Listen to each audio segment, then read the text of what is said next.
Welcome back, YouTube. It's Michael Bell, and I am awake this morning. It's probably about 12 o'clock in the afternoon, and it's frigid temperature of about 50 to 60 degrees.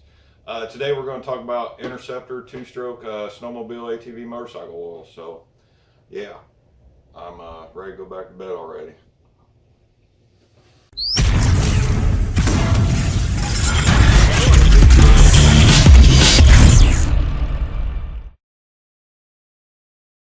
Okay, here we go again, talk about two-stroke oil, and right now we're going to talk about the Interceptor line. The Interceptor line was basically designed by Amsoil as a 50-to-1 mix for an injection system on snowmobiles. Now here in Illinois, I really don't know too many people that have snowmobiles, and I actually have only sold like 2 quarts of this to people with ATVs with injection systems such as a Blaster.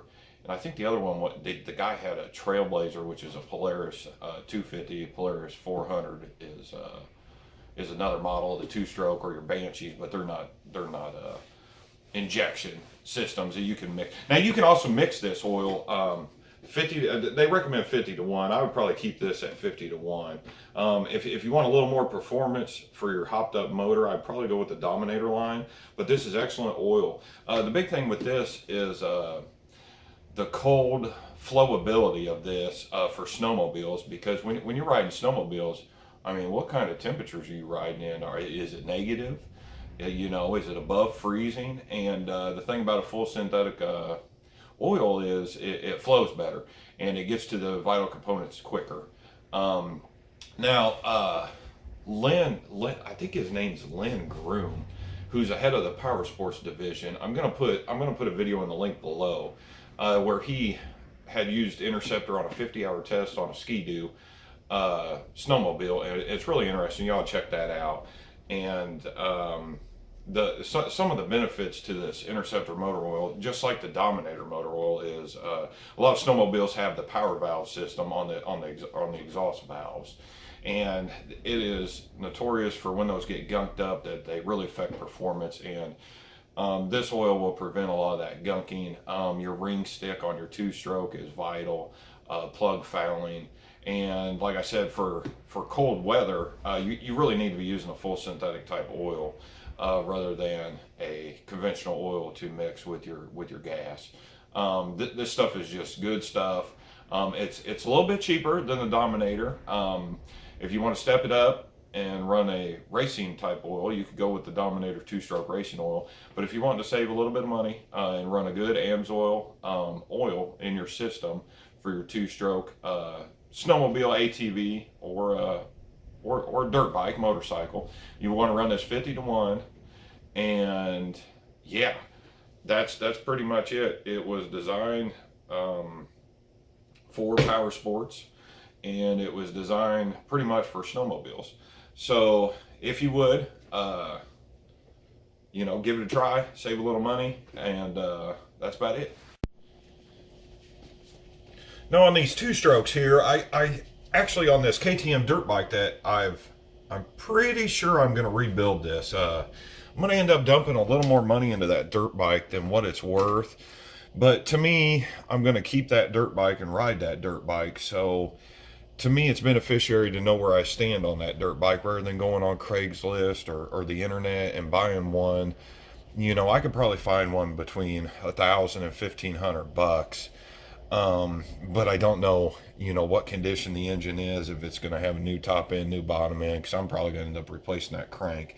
But on this two-stroke here, what I wanted to show you is, and I don't know if I can get in there or not, the power valve system on this. Yeah, there we go. Let's see if I can get this. Yeah, okay, so this is the power valve system down here in the exhaust port. And look at the carbon buildup on this. Not good, I can tell you that. That right there is from using inferior oil, and probably some heat issues that caused that. I mean, look at that. I'm not sure what I'm gonna do there. But this is the power valve here, and this one is actually controlled on this bottom side, and when you put this on the engine, there'll be a shaft that goes down to a governor. And under idle, what these do is I'm not going to tell you that they have compression, but the way 2-stroke works is different than a 4-stroke. So what you want to do is you got to build power, because the engine builds power quicker. You could go from, like, some of the super bikes that they used to race could go from 90 to 150 horsepower in less than like a second, because it's a 2-stroke and the engine fires every 2 strokes rather than 4 strokes.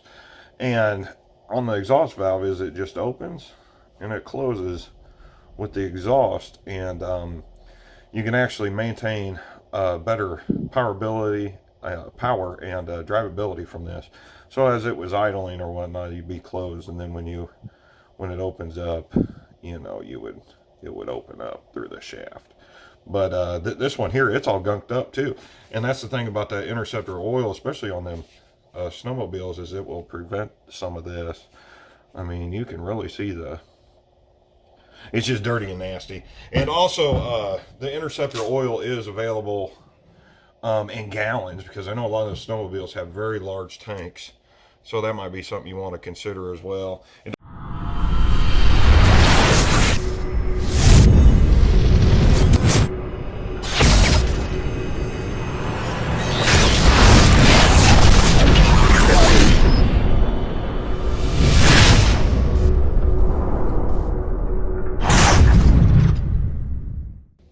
Oh, I just can't wait to use this sledgehammer here. Man, I'm gonna smash stuff good with this. Okay, YouTube. I forgot to mention, if you go online and follow the links below, try signing up as a preferred customer, save up 25% through Amsoil. Use my dealer number 554-1460, and I'll put the description and link below. If you have a snowmobile as well, check out some of this chain case and gear oil. This is really good stuff. You want to go to the chart and make sure that this goes to your application. I was going to call Amsoil before this video because I don't know what weight this oil is. In the bottle itself, it actually does not have the weight of it. And I had one guy contact me through my Facebook and asked me what it was, and I didn't have an answer for him. So I will get you an answer as soon as I can on that. And any questions, leave a comment. I like reading your comments. Keep them, you know, PG, you know, rated. So I'm pretty sensitive about these YouTube videos. So yeah, that's it. Thanks for watching, and I'll be back next week, every Wednesday.